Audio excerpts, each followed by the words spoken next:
Hello everybody, welcome back. Today as well we have got you another video. In this video I'll show you how you can check out on Shein. But before that, please do make sure to like our video, subscribe our channel, and yes, without any further delay, let's get started. So for that, open up your Shein app over here, and then from over here go ahead, tap on this option of cart given at the bottom. Then you're gonna find your products listed and some of the recommended as well.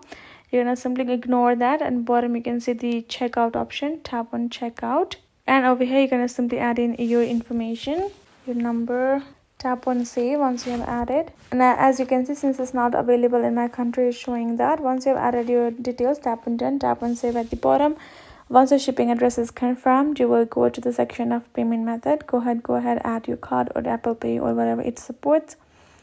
Once you've added the payment information for the same, you will be able to go ahead and check out the preview, confirm it, and there you go. You will be able to check out from Shein likewise.